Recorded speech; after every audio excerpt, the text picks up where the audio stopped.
Welcome to the Kings Beat podcast. I am James Ham, Kings Inside for ESPN 1320 and the Kings Beat. Joining me this lovely Friday afternoon, Fox 40, Sean Cunningham. Sean, how are you? It's good to be back in reality and I guess what I would call normal civilization after one night in the sticks. My camping trip is halfway complete, so I had to come up here to join you guys where there was actually internet and cell phone service. I'll be heading back to the sticks, but I feel very grimy and dirty. So I'm good. Sean is grimy and dirty. Of course, we are joined by Brenden Nunes from the Kings Pulse podcast. Brendon, how are you? I am doing well. A little bit of lingering sickness, so apologies if you hear it in my voice or I got to take a break to cough or anything like that, but doing okay. I told you guys before we pressed record, I don't think people will believe me, but I was sick and tired of the condescending bullying from you two.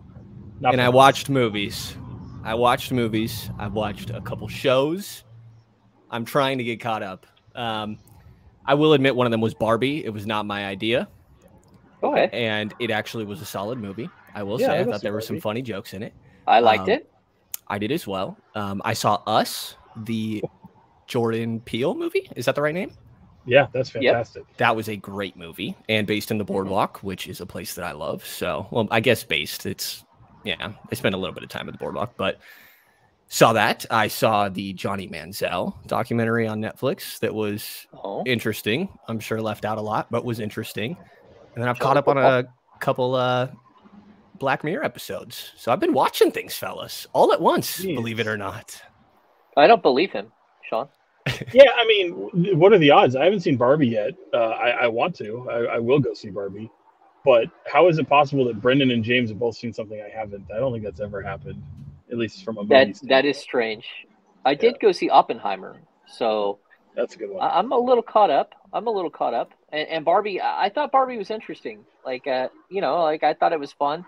I went with my wife and a bunch of her friends, and like I'm okay watching whatever. And you know what, my 15-year-old wanted to go, and him and all of his friends went, and so we had like I don't know, we had like 13 seats in a row for Barbie. I don't know. It was fun. I also saw the Um, first 40 minutes of Oppenheimer. Oh, Jesus Christ. Would you fall I Not did asleep? in, see. no, no, I didn't fall asleep. I was watching very legally at home and it didn't, it's complicated. It's It's complicated. complicated. Okay then. Okay, so hello everybody. We it's a different show today. Sorry we didn't have a show last week. Things got in the way. I've been filling in for Damian Barling all week on ESPN 1320. It's a long day to be on the radio for 4 hours and then hop in and do a podcast. And it's kind of the same thing last week. So it's been a long couple of weeks for me, and it's been a little quiet out in the Kings world. But if you're watching here on YouTube and you don't mind, give us a thumbs up. If this is the first time you've been to our show or you haven't done it before, please subscribe to the channel here. And if you really like our content, go to thekingsbeat.com and become a premium subscriber to thekingsbeat.com so you get invites to things like the happy hour. We did have a happy hour last week with Jim Crandall, which I thought was a lot of fun. Thanks, Sean, for showing up and hitting him with a bunch of questions. And again, I think it's one of those things where, someone who wants a connection still with the community that he covered sports for almost 40 years. And we gave him a platform, and I thought it was a lot of fun. Yeah, he looks a little Sean, different, doesn't he? Looks a little different, doesn't he? got a little beard, got a little Jim Crandall beard. I liked it. That's So more than a little beard. That's like a biblical beard. he went full like Moses on us. Yeah, man. Yeah, man. Okay, so let's get to the biggest news of the week.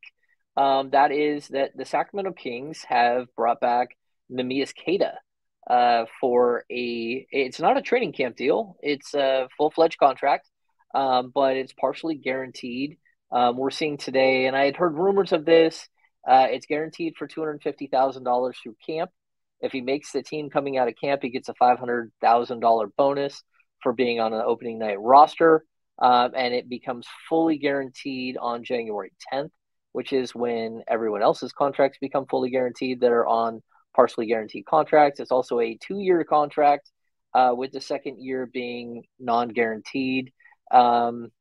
It's basically the same exact thing that Nerlens Noel got. It's just a not as veteran version of. Nerlens Noel got $300,000 for showing up to camp, $600,000 if he makes opening night roster. I don't know, where are you guys at with this? Neemias Queta back. All of a sudden, the Kings go really, really, really deep at the center position, and it seems like there's going to be a fun competition. I think it's good to have healthy competition. You know, it's a lot of spots to use on bigs. I guess maybe Lyles gets slotted back into the idea of a 4 here if you're trying to make a depth chart, but I'm sure he'll still get some potential burn at the 5. But between after Sabonis, you got Alex Len and then Nerlens Noel and Neemias Queta here. I think that competing for that spot is smart. It's two guys that, while they have their differences, I think that their strength of rim protection is similar. And it's about, for Sacramento's perspective, getting the better of the two to fill what is a clear need on your roster. And, you know, Noel probably runs the floor a little bit better. Nimi has more size to him when it comes to, you know, isolation defense against some of the larger guys in the league. So I think it's nice to see Nimi continue to get an opportunity with the team that is familiar with him and he spent time around. And I just think that competition is good for all involved, as long as it is, excuse me, as long as it's taken the right way. You know, if they're viewing it as an opportunity and, you know, the guy being next to you also having this opportunity being inspirational rather than maybe rolling your eyes and getting annoyed by somebody else sitting there. So I think that competition is great as long as it's taken the right way. And it's two guys that would have potential to be solid third string centers, or maybe one more down the line if that's the way you want to look at it. And that's kind of how I project them potentially going into next year. Yeah, I think that's the right way to look at it. I think I'm wondering if there's ever a scenario that all three would make the team, and I obviously would say no, if I was a betting man. But with that being said, the thing that really is going in favor of Neemias Queta is he's got the benefit of familiarity with so many players on the roster, the coaching staff for sure. And to me, that gives him a really big leg up in the competition. If you're looking at, you know, a neck and neck race between him and Nerlens Noel, and obviously people know what Nerlens Noel is known for doing and being a rim protector. But the reality is, and I mentioned it on 1320 with you guys, James, earlier this week, is that, you know, on paper, he's much better than what he is in reality. He's had numerous setbacks throughout his career and frankly just hasn't been that type of rotational piece all the time. So it's really a fun environment for both of them to really kind of go out and earn it. And I think Nerlens Noel is more familiar with having to do that than Queta is. But for Queta, now it's a go out and earn it. And he's got the opportunity to do so, and almost the perfect environment for him to do that. So that's exciting, I feel. And I think he's not, you know, for people who don't know, he's not just playing for the Kings at this point. I mean, he'll be hopefully trying to open some eyes elsewhere if it doesn't work out with Sacramento.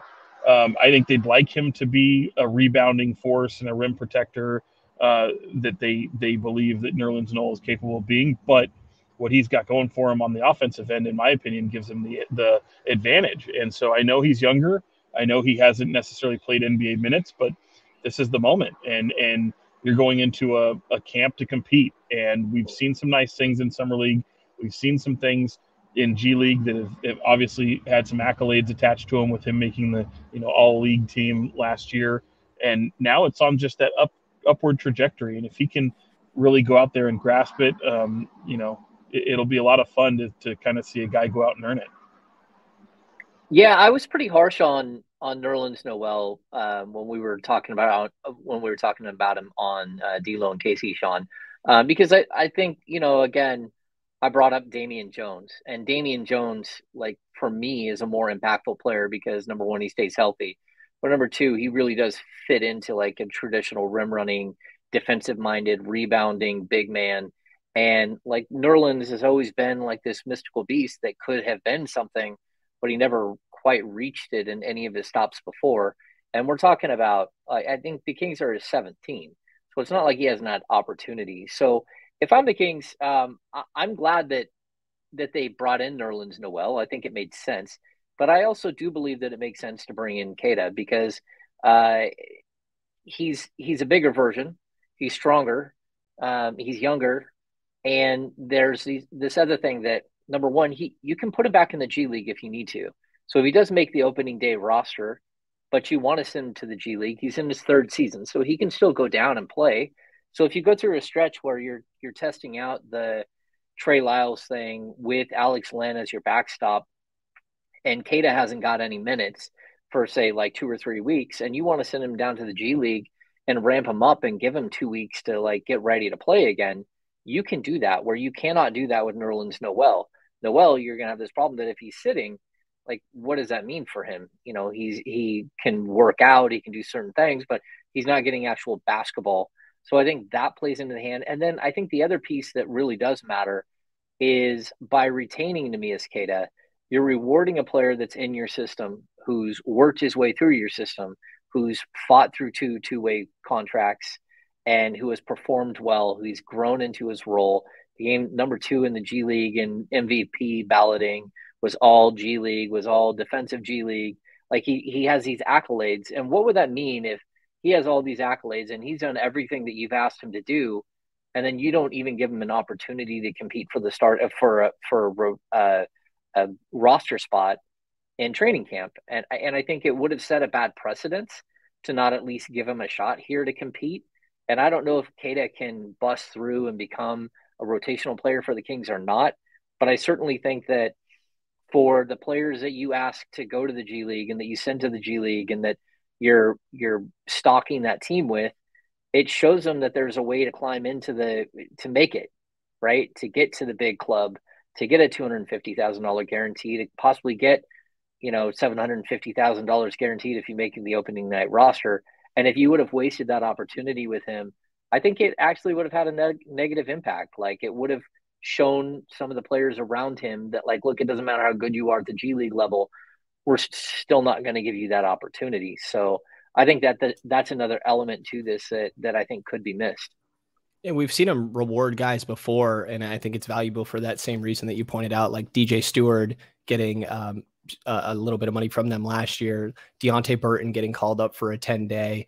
Sean has mentioned Jordan Ford is going to get an opportunity in training camp. Like, I think that, to your point, James, that those do matter for the guys that are there now, that they see if they do grind, if they show something, that they will get that opportunity. My follow-up question for you guys about this Nemi thing is, does this make him ineligible? Say after training camp, they wanted to put him in that third two-way. Is that still a possibility? Well, I believe it is. Like, I haven't done all of the research on it. But I mean, it's weird, like the way that you can be allocated to the G League. So if they were to cut him, I don't think, because he's never been property of the G League, I don't think they can send him to the G League because he would have gotten too much of a bonus, right? So like we saw this last year with Sam Merrill or with Chima Moneki, right? So they were able to give DJ Stewart a signing bonus, like I think it was $125,000. And then when they cut him, because his rights were with the Stockton Kings, they were able to allocate him to the Stockton Kings, and he was able to stay there and keep that money. Well, Sam Merrill, they couldn't do that with, because I think the money is, if he's not already in your system, you can only give him X amount of dollars in as a training camp invite, and they had given him over that allotted amount. So Sam Merrill went into the G League draft because he had only been a rostered NBA player who got sent to the G League and had played in the G League, but had never been a G League player. So there's some like distinctions there that are a little bit strange. And I'm going to have to do a little bit more research because of the two-way nature of Neemias Queta's contract from before, because that would mean that he is in both systems. So I think there is still a possibility that they could cut him and then allocate him to the G League, but I'm going to have to go through it and look. Either way, I think to Sean's point, you asked, is there a possibility that you keep all of them? And I think the answer is yes. I mean, again, the Kings spent, let's just start adding it up, $250K on Chima Moneki, $200,000 for Sam Merrill, like $125 on DJ Stewart last year. Those were all training camp invites. So for the Kings to like bat their eye at 250K or 300K or 500K or 600K for these guys to make the roster, I think that they would potentially do that. They would allow a player to continue to compete after training camp if it made sense. I don't know if that will be the case or not, but if you got 4 good ones, like it's not that much more of a commitment at the NBA level. I mean, like if you get to January 10th and you start needing a roster spot, sure, waive somebody. That's fine. You can clear a roster spot then, and you're only out, the 750 or 900K plus whatever contract money they had earned up to that point in the season, but it still wouldn't be prohibitive for them to do that. Now, if somebody on some other team gets waived coming out of camp and you're like, oh, I really like that player, maybe you do need to open up a 15th roster spot to go get a player like that. But for me, like right away, it's possible. I don't think, like what Sean said, I don't think it's probable. I think they will have a true natural competition. And I guess here's a question for you guys. Do you think the competition will be a 2-man competition between Nerlens Noel and Neemias Queta, or will it be a 3-man competition between those two and Alex Len as well? Because Alex is on a guaranteed $3.2 million contract, but again, we're talking about league minimum, and teams like they burn money like this all the time. Like again, even I miss Dellavedova. The Kings did this exact same thing with Matthew Dellavedova last year and kept him. So, Sean, I don't know. What do you think? Is it a true natural 2-man competition for one spot, or do you think it's more? I mean, it's speculation on my part without knowing, but I would guess that it's more of a 2-man than a 3-man, because I think Alex Len is pretty much in pen on that roster, knowing what he's brought to the team before, and certainly I've been critical of that, thinking that they've needed to upgrade that position. Don't think that they have necessarily quality depth at the center position, but you do have a piece in Neemias Queta that has some wonder, because you don't know if he can play at the NBA level, and certainly has shown flashes, has shown an upward trajectory, and is really deserving of the opportunity.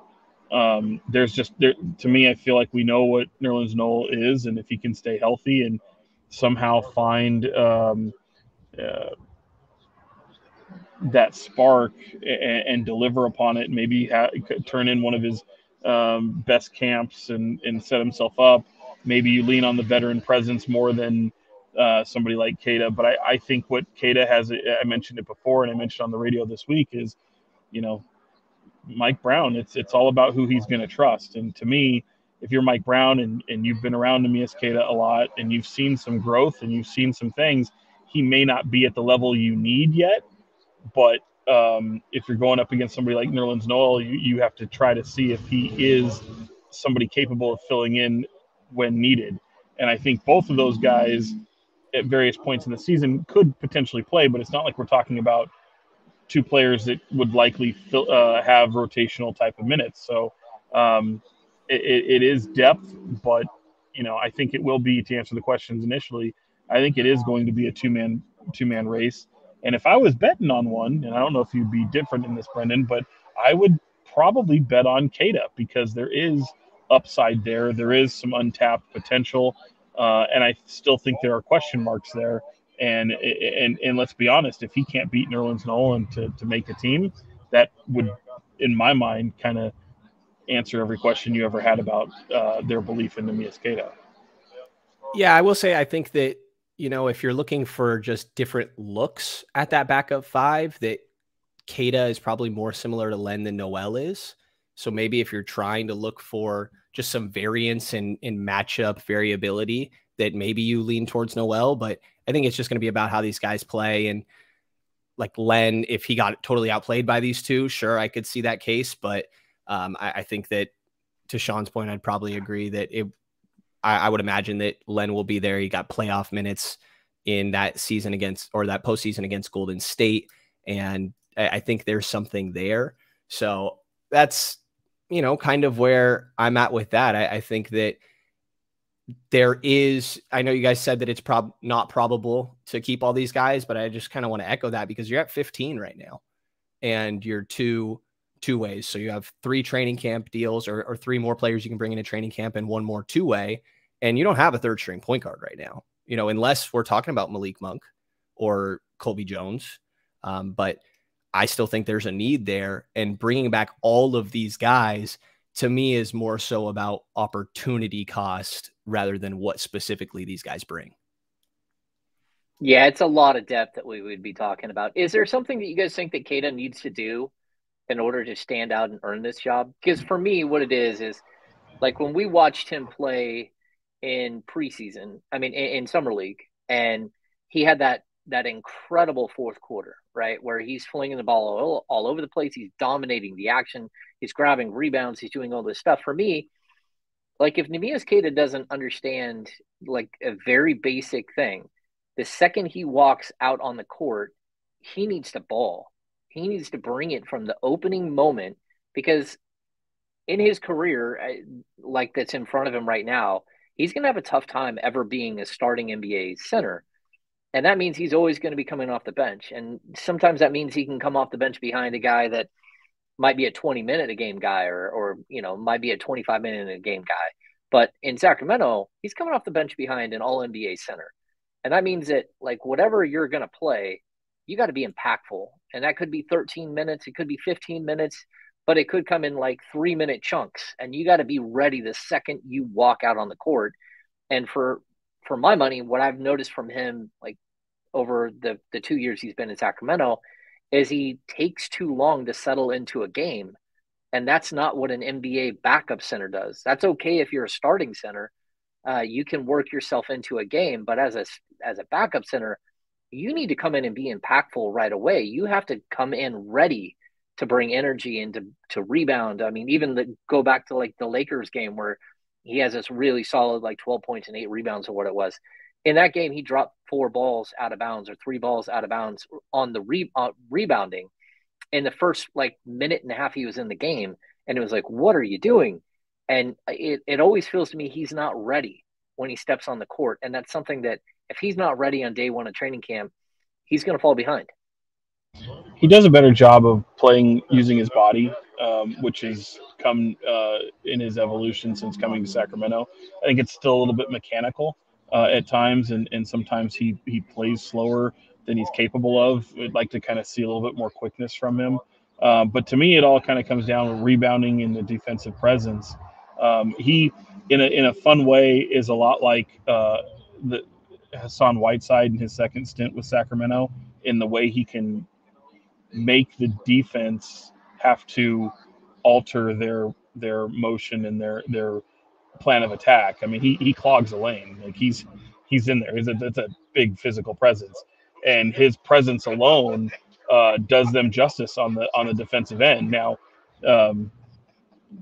he's got to be better than that. You can't just be someone who just stands there. So defense, rebounding, quickness, less mechanical, more fluid. And I think he's done on both ends. I think he's done a very good job in running the floor. I think he tries to be a physical presence that usually results in some foul trouble from what we've seen. But we just need to see him play. Like we need to see him hopefully get some preseason run, hopefully get some moments in the season if he is to make it to where he can play against actual NBA talent. I'm with you, James. If he makes the team and he's back in the G League for a little bit, that's okay, just to get him run, because I don't see a lot of rotational minutes for him. But just the way the season kind of takes form, I think there can be some opportunities in short stints. And you're right, he has to go out there and try to be an impactful presence right out of the gate, because if you're just standing around looking to set a screen or have maybe go up and get a board or two, it's not good enough. He has to be able to be a presence that's locked in from the minute he checks into the game.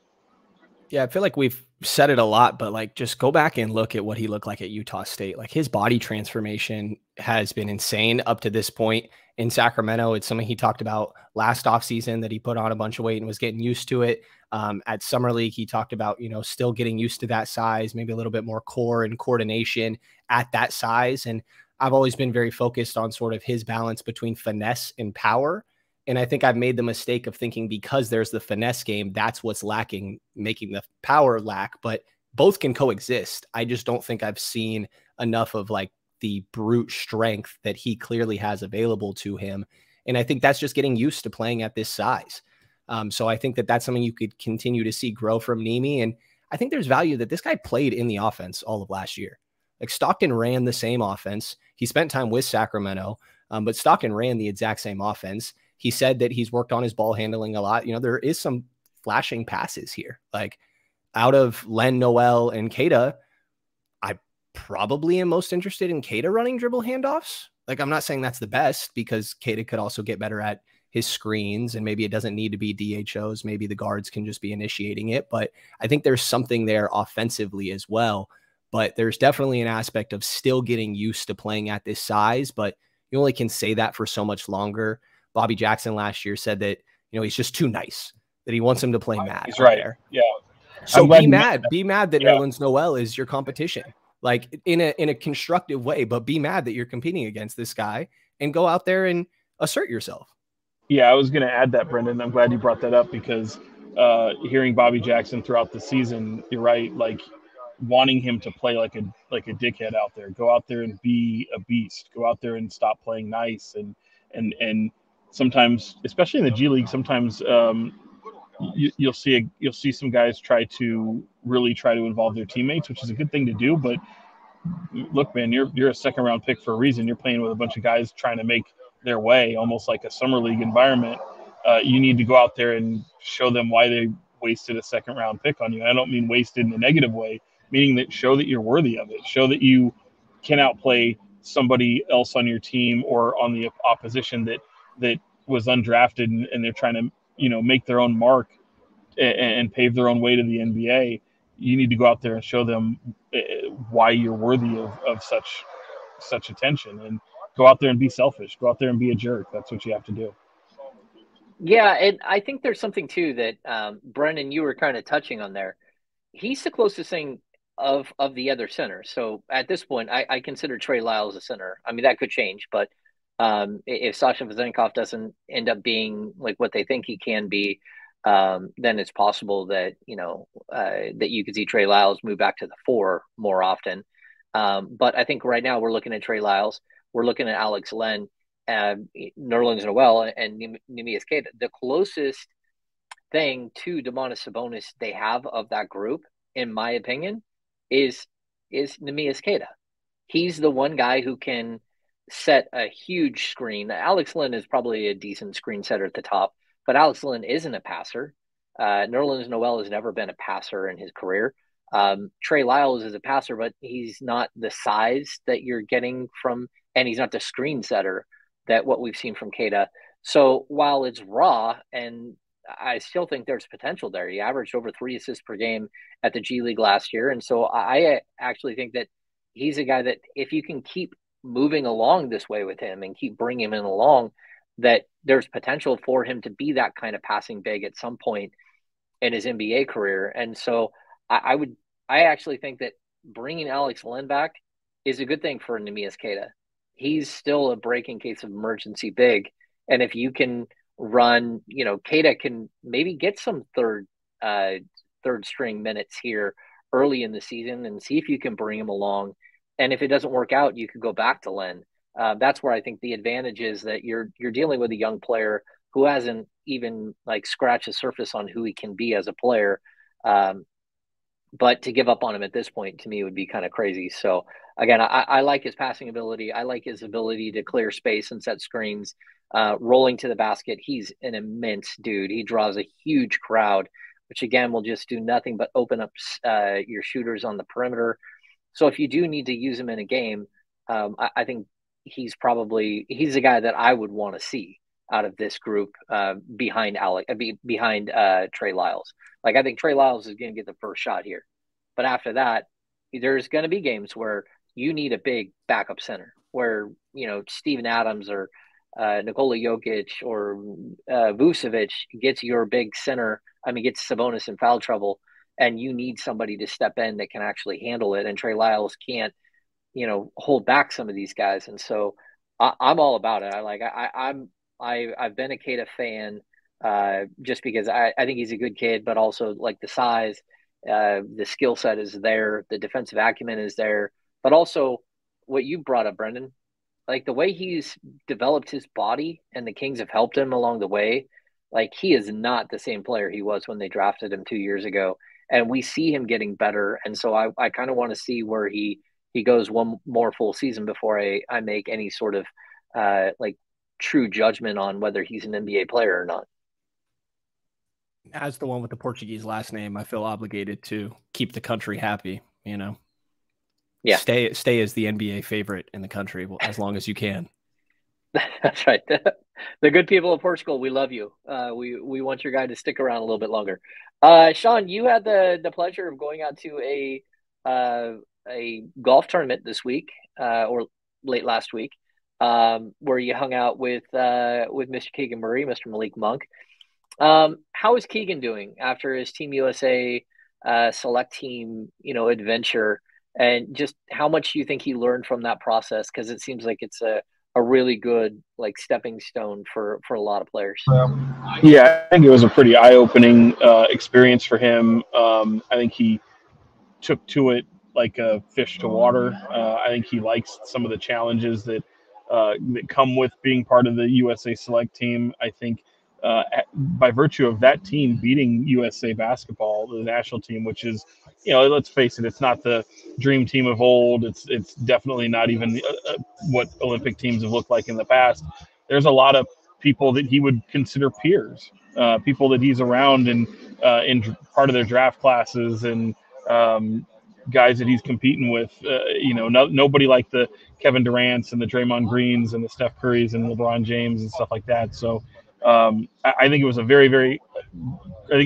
huge opportunity for him. I think it puts him in the pipeline, and as long as he wants to be there, I think some great things could be on the horizon because his shooting, his size, his ability to get the shot off. James, I know earlier in the week we were talking about that clip that everyone was reacting to of him, quick shooting, getting the ball off really quickly with a quick shot. I think his physicality, especially with the added weight that he's putting on and continues to put on, he looks fantastic physically. He even looks different from what you saw in summer league, and he's going to continue to work on that. I mean, his arms. I drew the comparison a little bit to what Steph Curry looked like in his first couple years to where you see now, where he's this finely chiseled athlete, and Keegan's not quite there yet, but it's a huge night and day difference from in his arms what they looked like last year compared in his rookie season compared to where he's at right now. So that's all positive momentum, and I think he wants to be a part of USA basketball. I think he'll have his opportunity as well. Obviously, there's FIBA this year, the Olympic team is next year, and depending upon who wants to throw their name back in the ring, he could be a nice piece for them. But yeah, it was fun to see Malik and Keegan on the golf course. One is clearly good at golf, one isn't. The one that's good at golf is Keegan Murray. Malik Monk and I can definitely play in the same group. But it was a lot of fun, and it's a pairing of two guys that are completely different, uh, obviously, personalities. Malik is a lot like what you see on the basketball court, even on the golf course. And even when he misses shots, he's looking at the ground like it's the ground's fault.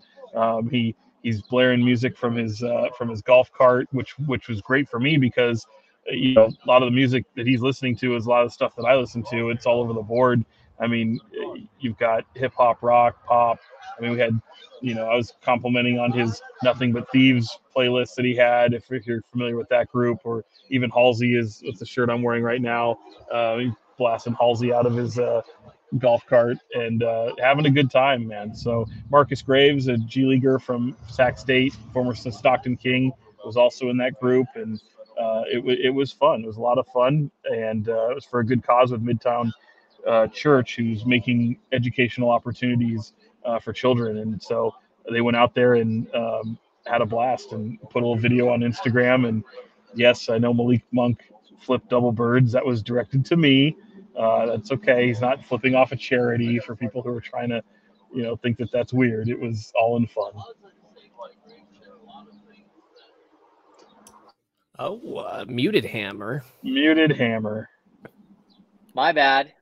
Yeah, Brenden, I was going to ask you, like, what do you want Keegan to take away from that experience? I know kind of a strange question, but like it's a big deal to go represent your country. And I was really like, I thought it was cool to see Kenyon Murray put out there like how proud he was to see his son wearing the Team USA jersey, and just like how it hits you different when it's your child who's representing your country, even with the select team.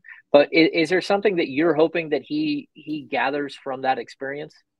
I mean, I think there's bits and pieces he can take from everybody, like being around Steve Kerr and Eric Spoelstra. Like there's specifics that you can ask those guys. Being around Mikal Bridges, you can ask him about things defensively. You can Josh Hart about rebounding. Like all of these guys have their specific strengths that I think that he can, pick their brains. And it's good to have those relationships. Maybe guys, if there were guys he wasn't familiar with, maybe he's able to get that initial relationship start to build. So there is a line of communication. If he ever wanted to reach out, or just being around these guys and seeing that he belongs, I think also has some value. That shooting clip that you guys mentioned was amazing to see. I think just being around these highly talented players and coaches, there's little bits and pieces that you can take from everybody. I think there's a level of confidence in getting to have that experience. And again, seeing that you belong.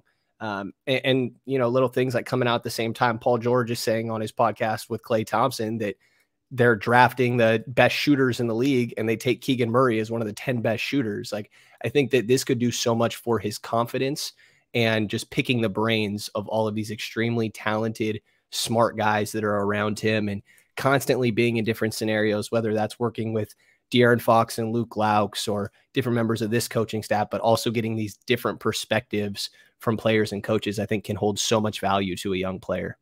Yeah, and along those lines, James, it's cool to see how guys prepare. Like you mentioned, Brenden, about perspectives, and you might get into a routine and taking things you knew from college and things that the Kings like to do and put you in situations even to warm up or go through various drills. You're going through USA basketball where you have all these different perspectives, right, in the coaching game, and obviously the international basketball FIBA competition is so much physical, and having Keegan Murray go through some of those situations as a bigger body, as a guy who's learning to play bigger and more physical, and also changing his body to suit that it's like the perfect recipe, really, to set him up, maybe not so much for next year, but in the coming years as he kind of develops into a professional athlete. Yeah, I think it's huge because when you go to events like this for young players, you start to see that you belong. And I think that that's a big deal. Like, it's one thing to come out there and have a really good rookie season, and you're part of a family at the NBA level with your team. And, you got the 15, 16, 17 guys that you're around all the time. But you become like little brother in that scenario. When you go to Team USA, all of a sudden, like, if as long as it's not a disaster, as long as you just like have the worst 3 days of your career, I think you can take so much about like just feeling comfortable that you're part of an elite group of players, and that there's potential, and that people see potential in you enough so that they would invite you to something like this. And so I'm really happy for him. I think we've seen it. Sean and I have covered plenty of players here in Sacramento who have been part of the Team USA process, whether Rudy Gay, right, or DeMarcus Cousins, or Harrison Barnes, or Marvin Bagley, or the De'Aaron Fox experience. Like, even De'Aaron's experience turns out to be kind of strange at the end of the day, but I thought he learned so much. And I also thought that he was a talk of camp. Like, everyone there was talking about how good he was. And I know you gain a lot of confidence from, being around your peers, being around the best of the best, and them saying like, oh my gosh, we can't believe how good this kid is. And so I think there's like a validation that players get from going and playing for Team USA and going and having that experience. And so I'm really glad he's getting it, because at the end of the day, it's about coming back each and every summer, a different player, a better player, and a more well-rounded player, but also a more confident player. And the Kings need him to take a huge step. And in order to do that, he needs to feel that he's ready to take a big step. And I think this is just another like building block for him to be something bigger than he was in his rookie season, if that makes sense. It's something that's always so it always catches my attention is every time you're around USA basketball. And look, you've got some different people involved now. There's no more Greg Popovich. There's no more Jerry Colangelo. There's no more Coach K, even though those guys still have a presence around USA basketball. They're never really gone. They're just not really the active members of USA basketball anymore. And Grant Hill is now taken over as the managing director of USA basketball. But the one thing that remains constant, even though some of those people are gone, is how they reward loyalty. And you wouldn't think that, like, okay, yeah, it's the off season, and here we are in July, and you're setting aside a week, maybe 2 weeks to kind of get ready for USA basketball and gear yourself up, that it wouldn't really be that much of a commitment. And in years of a FIBA tournament like we're in currently this month, where FIBA basketball gets underway and it takes up the entire month of August, the Olympics obviously do the same. Those are when the commitment is really big, but they want to see people in the regular year come into camp, show that they're an active presence, wanting to be there, and they really reward loyalty. And that's one of the reasons, like, yeah, you guys are good basketball players, but more than that, like, can you come in and be a different role on this team than you play on other teams? Like, we saw that, as you mentioned, James, with DeMarcus Cousins, a guy who came in and obviously was playing a significantly different role with USA basketball than what he did with the Sacramento Kings, as a larger focal point with the Kings, obviously, than what he is with USA basketball. And it's really true, man. Like, you see guys who don't completely throw everything into it, and they'll move you out. There's obviously some some exceptions made, guys who have injuries like Paul George, or even people who are elite in that regard, like Kobe Bryant over the years, who they open the doors for him to come back. LeBron James, whether he's going deep into a playoff or NBA final run and dealing with nagging things, or even, the likes of Steph Curry. But, short of those handful of people, Kevin Durant, you could throw in there, they want people who are capable of playing role players. And you look at just the history of USA basketball, and they're filled with role players. It's not always just the stars. And because of that, is you put a ton of stars on the team and it doesn't always work. And we've seen what that looks like in certain years when the U.S. hasn't been at top form. So there's an expectation for the U.S. to always go out there and be the team to dominate. And they're trying to put together a team more than anything. Yeah, I fully enjoy this process, and I'm glad that they're getting to be that Keegan's a part of it, and actually I hope that somehow that De'Aaron Fox becomes a part of it again, because I think that, again, he had a really strange end to his run a few years back, and I hope that that they can get on the same page and maybe he is invited back. Either way, it was good to see guys like Tyrese Halliburton out there. Tyrese is built for Team USA basketball. His ability to space the floor, to play passing lanes, to dish out assists, I thought was, again, he's just like, all of it shows up there in international style of play. I also want to give a shout out to former King Isaiah Pinheiro, who was part of the Puerto Rican national team. He also went to Placer High School here up the hill in Auburn, and played for the Stockton Kings, played for San Diego State. So it's good to see him still part of the Puerto Rican national team and get an opportunity to continue to play. Okay, I think Duarte's supposed to be part of the Dominican Republic team, and then Eric Micah, how do I say that last name? Help me out. Eric Mika was part of the select team, I believe, for USA as well. Spent time in Stockton previously. Yeah, he looks just like Dolph Lundgren. Yeah. I love Eric's a great dude. Like, he was part of the Stockton Kings.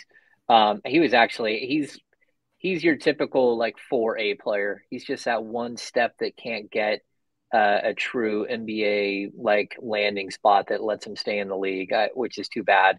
But I think he's tremendous. I thought he competed hard here in Sacramento, and he's a lot of fun to watch. He's a dude who sets a big screen, plays hard defense, hard-nosed guy. And I think he was good on the Stockton Kings too. He was really good the year he was here. Okay, let's do the business of basketball. We're a little off today. Sean is come back from a camping trip. He's going back out camping. Gonna go back out in the woods. I don't like it. Yeah, and I'm not at home. I'm in, which is why my Wi-Fi has worked the whole time.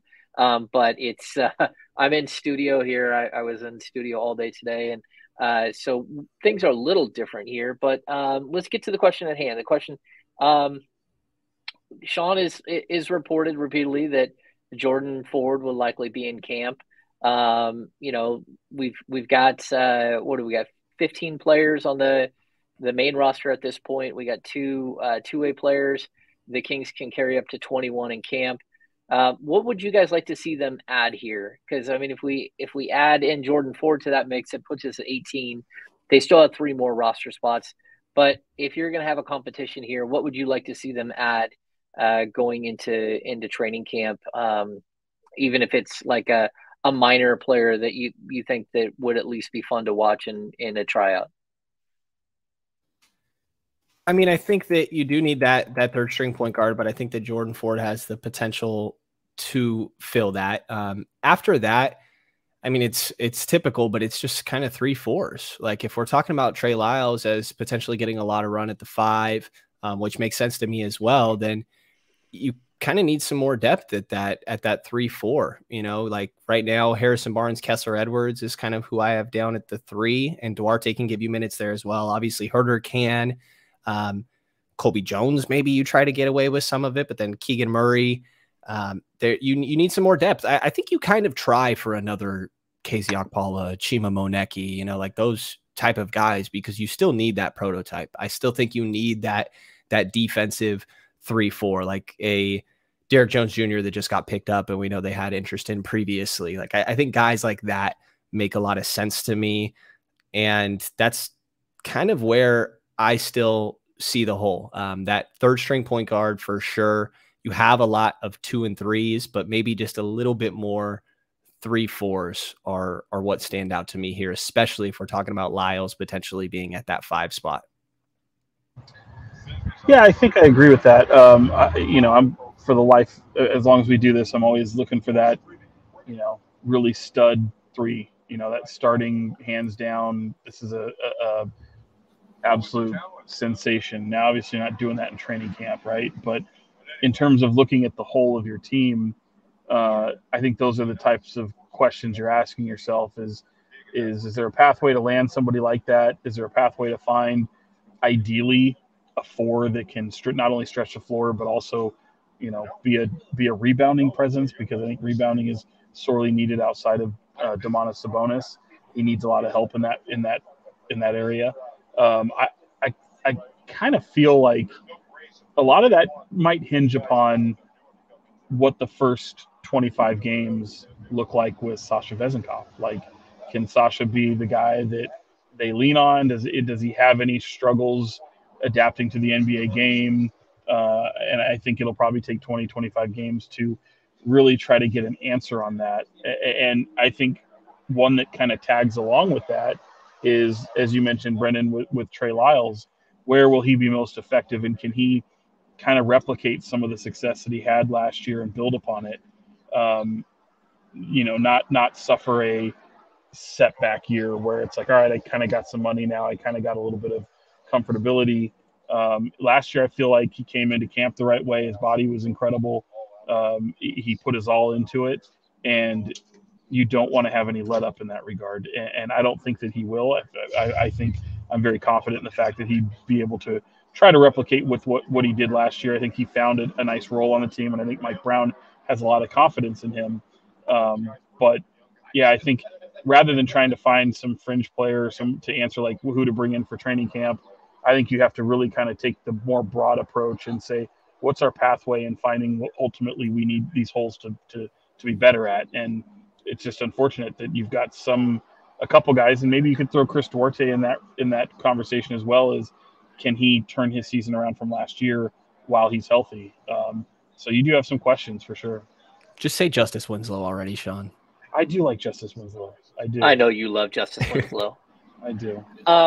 Yeah, I'm with you guys. I would like to see them maybe go find someone to compete with Kessler Edwards.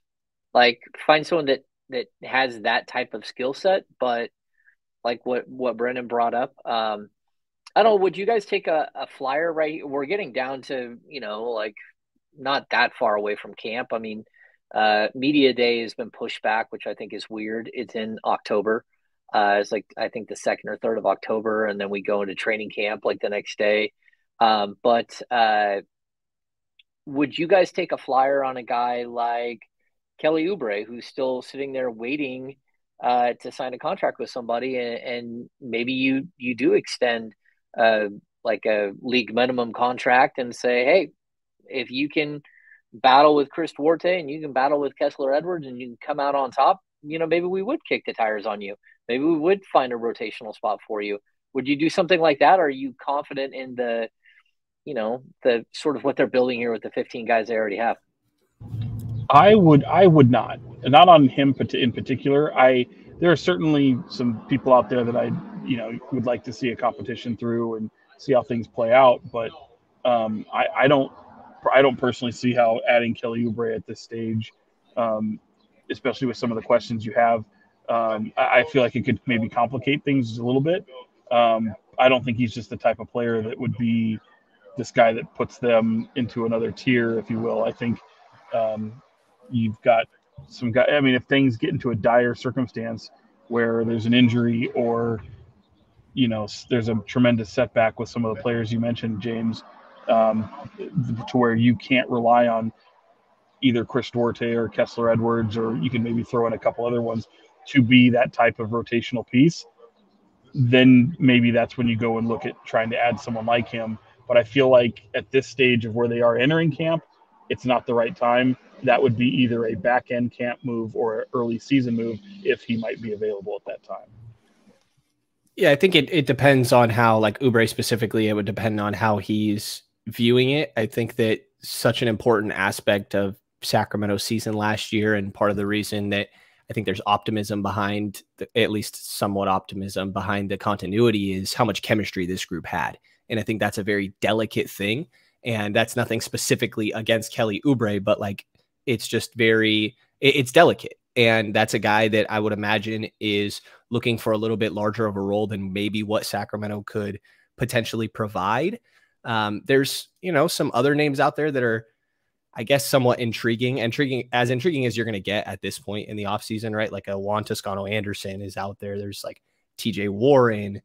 So I think there's some interesting pieces. I think we mentioned Wenyen Gabriel before, and I don't know that I love the idea of him, but there's still names out there that I think have some potential intrigue. But guys like Christian Wood, Kelly Oubre, while the potential of their skill would be hard to just totally overlook at this point, if they were able to somehow get them on a minimum deal, which seems pretty unlikely, it's just very delicate considering what the potential roles would be. And I do think there is so much value. And maybe this is because, year one for me covering the team, like I saw what looked to be a pretty bad locker room environment. Maybe not in like the way they got along, but on court chemistry. And it was just night and day compared to last year, right? Roles were defined. Everybody seemed to have been bought in. And I think there was so much value in that last year that you just have to be extremely careful to not mess with that going into the next year. Is there a guy for each of you? I mean, is there a guy that you're most intrigued by that is still available that you go, oh, that's puzzling to me why he might be still available? I mean, not for me. I mean, like, again, Christian Wood and Kelly Oubre both have a ton of skill and a ton of talent, and they're both like rotational players, in my opinion. But like, I don't think I would bring either in either. I mean, I would consider it, but at this point, you made your move with Duarte. Like, I think that if you would have not traded for Duarte and you would have gone after Oubre, that would have been another thing. And I've said this before, but like Mike Brown knows Kelly Oubre really well. He was with Golden State for a little while. Jay Triano knows him really well. They were together in Charlotte. De'Aaron Fox knows Kelly Oubre really, really well. They played AAU ball together. They're friends. And he's always said that he would love to have Kelly on their team. But that doesn't mean that the other experiences from the other people are the same. And, like you're trying to build a winning culture. I'm not sure that Christian Wood checks all the boxes when you're trying to build a winning culture. On paper, he might be one of the most perfect fits next to Domantas Sabonis you could possibly find in the league. And we're talking about a 3-point shooting, shot blocking, rebounding power forward that can stretch. But that doesn't mean that what he is and what on paper is what he is when it comes to the impact on wins and losses. So I'd be a little leery there. So I don't know. I don't like Sean. It's a good question. I don't think there is somebody that I would point to and say, got to go get that guy. I don't think he's sitting out there, the right guy to fix everything. I think in the Christian Wood case, him being available says a lot. Oh, of course. Yeah. Right. I don't think I have to. Well, so does Oubre. I mean, come on now. Yeah, but I would say he averaged 20 more last year. Yeah, and I'm trying to remember back of the transaction history in terms of when Kelly Oubre's last quote unquote payday was, but Christian Wood's not that far removed from signing a pretty sizable deal, and now he's just available, and I think that kind of speaks pretty loudly. I think so too. Stanley Johnson's kind of interesting. Sean, am I remembering right that that's somebody you've mentioned before? Oh yeah, look. He's just a guy who he's, for whatever rhyme or reason, I think he's stayed relatively ready to go. He's a guy who had, superb talent. He was groomed for, to be a star, and it just hasn't worked. He's always, he was a guy that I thought could have been a candidate for a 10-day or a late pickup last year. I think it was right around the December mark is when he ended up going to the Lakers. And then he became available right around February, I think, if I'm not mistaken. I'm trying to do off the top of my head. But, a guy who I think has been humbled a lot and has a lot of talent. And he's somebody that,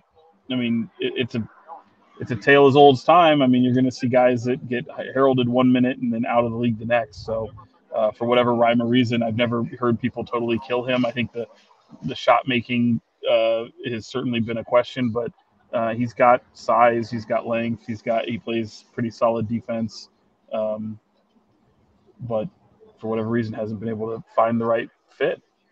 And I know we've obviously talked about Jordan Ford, but I don't think that eliminates, you looking at other potential point guards. And I think there's interesting guys out there, especially if you want to replicate somewhat of a Dellavedova role when it comes to mentorship.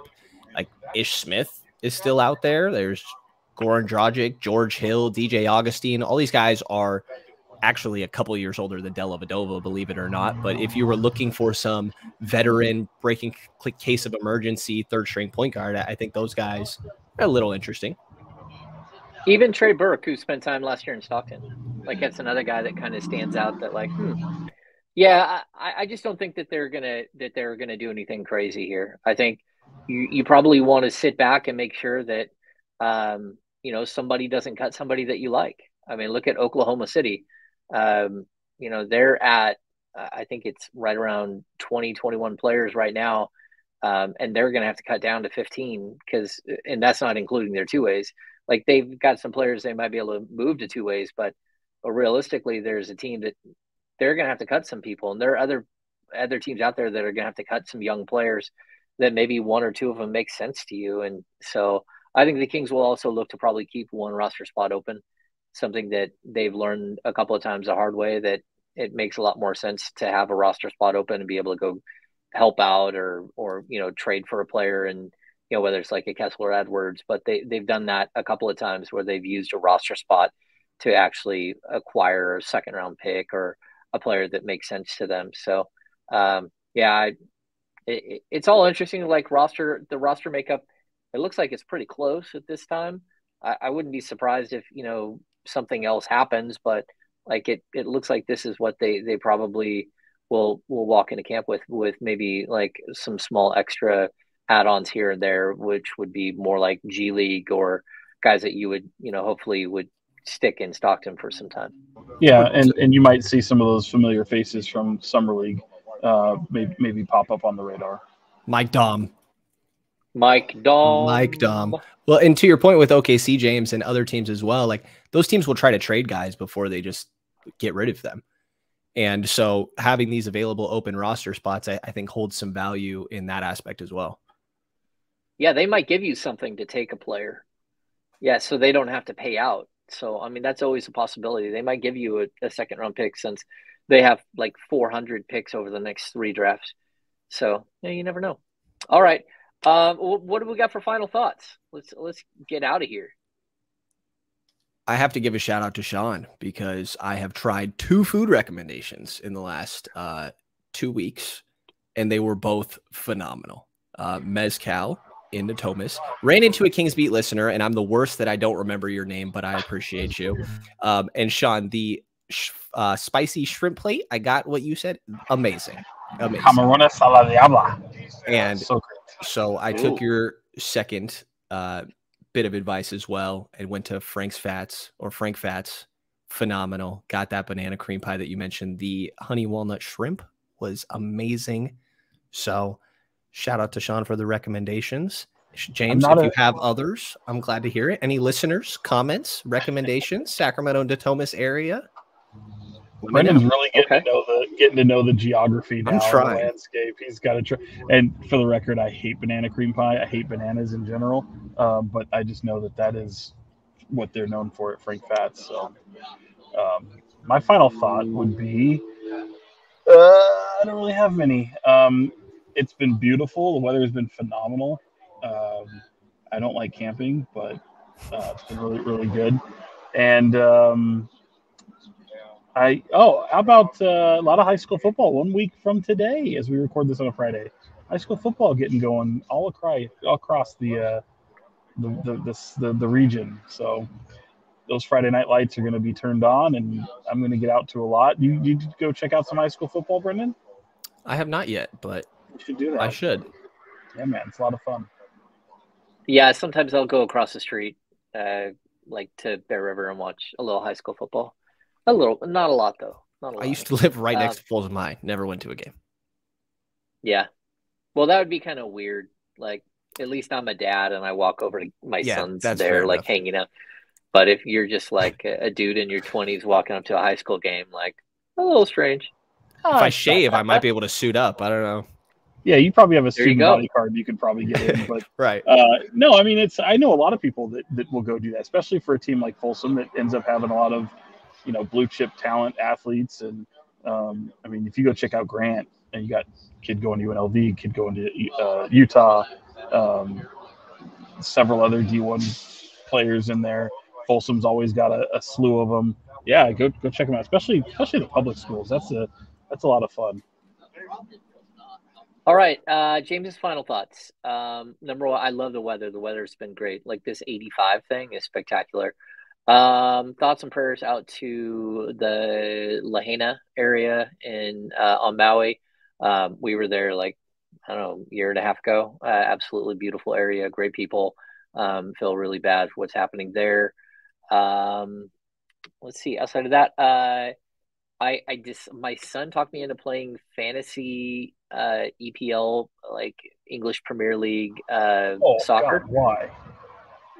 Because it's fun. I don't know. And I've gotten into like the transfer market and all that stuff this year. So I actually have some more knowledge, but I want to give a shout out to the Sac Republic who are becoming movers and shakers. They've got, it looks like they have a whale. So maybe we could see something with MLS. I'm not sure.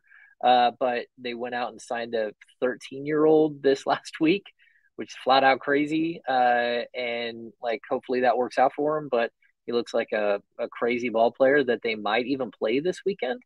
So this isn't just some gimmick. This is them going out and trying something. And I would think that if it works, we might see a new revolution of things like this in American soccer, where they're going out and looking at local talent and signing them to contracts and actually giving an opportunity to play at the USL or the the MLS level. So really interesting stuff going on there.